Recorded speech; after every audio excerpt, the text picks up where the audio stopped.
We'd been planning the trip for months, a weekend escape to a log cabin deep in the woods, overlooking a peaceful river. It was supposed to be a chance to disconnect from the world and relax. There were 5 of us: me, Emily, Jess, Rachel, and Sam. The cabin was gorgeous, nestled on the edge of a forest, with a wraparound porch and a stunning view of the river below. But the isolation that had seemed so appealing in the daylight felt oppressive as night fell. The first day was perfect: wine, card games, and laughter by the fireplace. But that second night, things started to feel off. It began with small things: the lights flickering even though there was no storm, random creaks in the floorboards, and Emily swearing she heard a door open on its own. We laughed nervously, brushing it off as old house quirks. But the unease lingered, and by the time we went to bed, the mood had shifted. I shared a room with Sam upstairs, while Jess and Rachel had their own rooms, and Emily took the small room near the stairs. Around midnight, I was still awake, staring at the ceiling, when I heard a loud thud from Jess's room. I sat up as Sam groggily asked, "What was that?" Before I could answer, we heard Jess scream. We bolted out of the room and found Rachel standing in Jess's doorway, frozen with fear. "Something pulled her," Rachel stammered, tears in her eyes. "What do you mean?" I asked, pushing past her into the room. Jess was sitting on her bed, her face pale, clutching her ankle. The room was icy cold, and the air felt heavy. Something grabbed my leg and pulled me toward the edge of the bed, Jess whispered, sounding terrified. "Something?" I asked, trying to keep my own voice steady. Jess nodded, pointing to the end of the bed. It felt like hands, cold, strong, but there was no one there. We looked around the room, but nothing seemed out of place except for faint scratches on the hardwood floor near the bed. My stomach churned as I tried to rationalize it. Maybe a muscle spasm or a bad dream. But the terror in Jess's eyes told me otherwise. We decided to stay together after that. We brought blankets and pillows into the living room, lit the fireplace, and huddled close. The cabin no longer felt like a cozy retreat. It felt alive, like it was watching us. Hours passed in tense silence. Just as I started to think we'd imagined everything, Rachel suddenly gasped. "The window," she whispered. We all turned to look.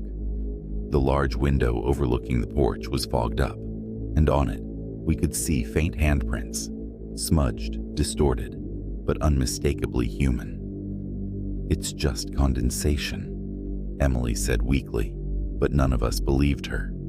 Then Jess screamed again. We turned to see her clutching at her ankle, being dragged off the couch by some invisible force. Rachel grabbed her arms, pulling her back as we all shouted in panic. Jess was screaming, her nails digging into the fabric of the couch as the force pulled harder. Finally, with one last desperate tug, Rachel managed to yank Jess free. We didn't wait to find out what would happen next. Grabbing our keys and shoes, we bolted out the front door and ran to the car. Jess was sobbing, and we were all too terrified to speak as we sped down the dirt road toward town. We never went back for our things. The rental agency called us later asking why we'd left the cabin in such a hurry. We didn't have the courage to explain.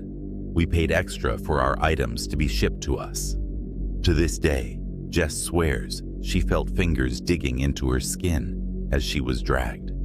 And when I close my eyes, I still see those handprints on the window and feel the oppressive, unseen presence that lurked in that cabin. I have never been so scared in my life.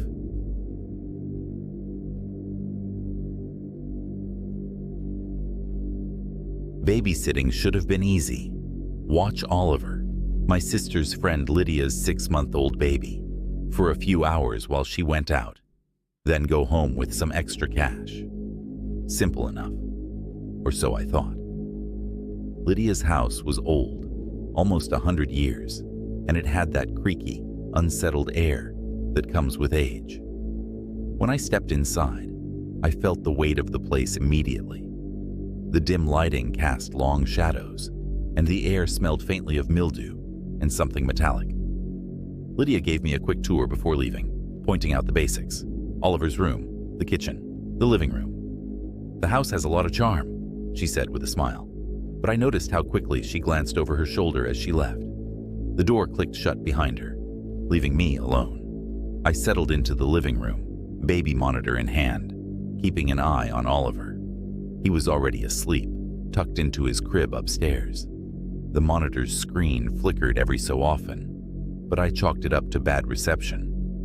About an hour in, the house began to shift. At first, it was the usual creaks and groans of an old home, the kind of sounds that are easy to ignore.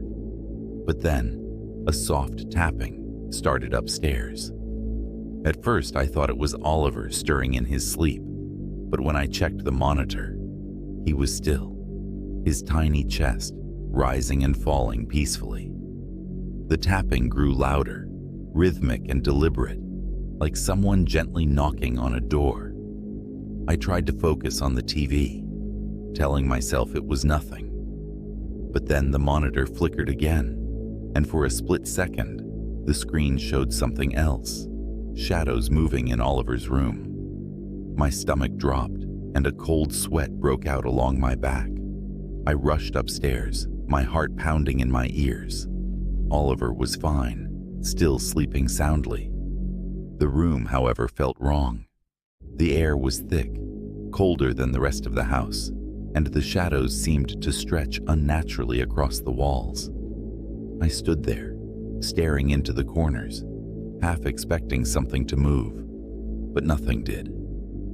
As I turned to leave, the baby monitor in my hand crackled. A faint static hissed through the speaker, and it grew louder, harsher, like something was trying to come through, but couldn't. My hands shook as I turned the monitor off, but even without it, I couldn't shake the feeling that something unseen was watching me. Back in the living room, I tried to calm myself. Oliver was fine. The house was old. I was letting my imagination get the best of me. But just as I was beginning to relax, the lights flickered. Once, twice, and then they went out completely. The house plunged into darkness, the only light coming from the faint glow of the street lamp outside. I grabbed my phone, turning on the flashlight, and the beam cut through the shadows. I checked the breaker box in the hallway, but everything looked fine. That's when I heard it, the unmistakable sound of footsteps overhead. The floor above me creaked heavily, as though someone was walking down the hall toward the stairs. My breath hitched, and I froze, straining to listen. The footsteps stopped, but the silence that followed was worse. It was the kind of silence that pressed down on you, making your skin crawl. I grabbed a kitchen knife and crept toward the stairs. My flashlight wavered, casting jagged shadows on the walls. At the top of the stairs, the air felt colder again, almost freezing. I forced myself to peek into Oliver's room. The crib was empty. Panic surged through me. I spun around, the beam of my flashlight bouncing off the walls. A low thud sounded from behind me, and I turned just in time to see Oliver's door slam shut. The force of it rattled the frame. I flung the door open, my heart hammering in my chest. Oliver was there, lying in his crib, exactly as I'd left him. My hands trembled as I picked him up, his soft cries muffled against my shoulder. The shadows in the room seemed to shift again, pooling together in one corner. I couldn't see anything, but I felt it, an oppressive, malevolent presence, something that didn't want us there. I ran. I didn't care about the lights, the monitor, or even locking the door behind me. I bolted out of the house, Oliver in my arms, and stood shivering on the porch until Lydia returned. I didn't say anything to her. What could I say? but I never babysat for her again. To this day, I still can't explain what happened in that house, but I'll never forget the suffocating cold and the sense of being watched by something I couldn't see.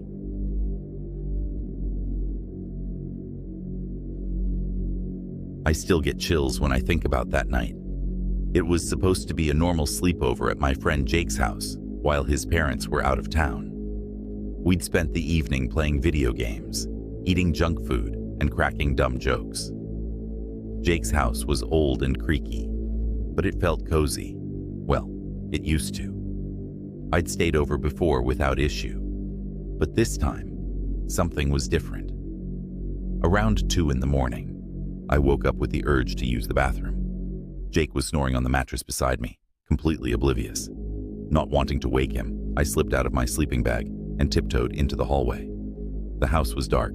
As I padded quietly toward the bathroom, I noticed how eerily silent it was. No hum of appliances, no faint ticking of a clock, just an oppressive quiet that felt wrong. I was nearly at the bathroom door when I heard it.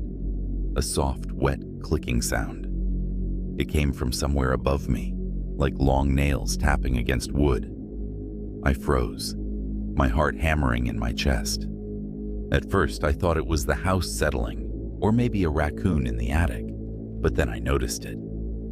The attic door in the hallway ceiling was cracked open, and through the gap, 2 unnervingly large eyes stared down at me.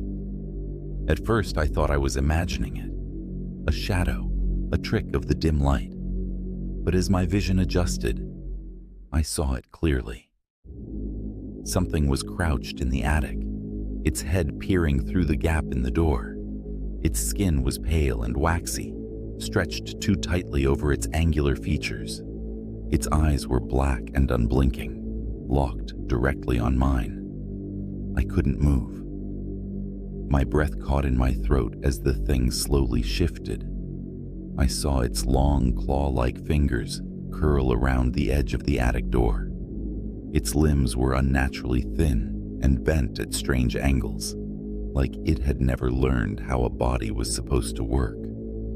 The clicking sound grew louder, more deliberate, as its claws scraped against the wood. Finally, my instincts kicked in, and I bolted back to Jake's room, my legs shaking so badly I almost tripped. I slammed the door behind me, waking Jake with a start. "What the hell, man?" he groaned, sitting up. "There's something in the attic," I whispered frantically. "I saw it. I swear to God, it was looking right at me." Jake blinked at me, clearly confused. "The attic?" he muttered. "Are you serious?" "Yes, it's not human," I hissed, my voice cracking. "It was staring at me, Jake. I'm not making this up." Jake frowned but grabbed a flashlight. Reluctantly, we opened the bedroom door and peeked into the hallway. Nothing. The attic door was shut tight, no sign of the creature. "See?" Jake said, still groggy. "You probably just imagined it. This house is old. It makes weird noises all the time." But I could tell by his tone that he wasn't entirely convinced. "Let's just go back to sleep," he said finally, shutting the door. I didn't argue. I didn't want to be out there any longer. I crawled back into my sleeping bag, pulling it up to my chin, but sleep wouldn't come. Every creak of the house, every whisper of wind outside felt sinister. I lay there, staring at the ceiling, trying to convince myself it was all in my head. That's when I heard the faint clicking again. It was inside the room. I turned my head slowly, dreading what I might see. And there it was. The creature was on the ceiling in the corner of the room, hunched over, its elongated limbs folded unnaturally beneath it. Its pale skin seemed to glow faintly in the darkness, and its massive, unblinking eyes were fixed directly on me. The clicking sound was coming from its fingers as it rhythmically tapped them against the hardwood floor. "Jake," I whispered, shaking him violently. He groaned and sat up, rubbing his eyes. What now? But then he saw it too. His expression twisted into sheer terror as he froze, staring at the thing in the corner. What the? He started to say, but the creature moved. It began crawling toward us, its jerky movements horrifyingly silent. Jake screamed, and we both scrambled to our feet, bolting for the door. I didn't look back as we tore down the hallway and out of the house. We didn't stop running until we reached my house, a few blocks over. Jake and I never talked about it again. I never went back to his house, and he eventually moved away. I had never felt anything paranormal before, but this scarred me for life. Even now, years later, I still can't shake the feeling of those black, staring eyes boring into me from the corner of the room.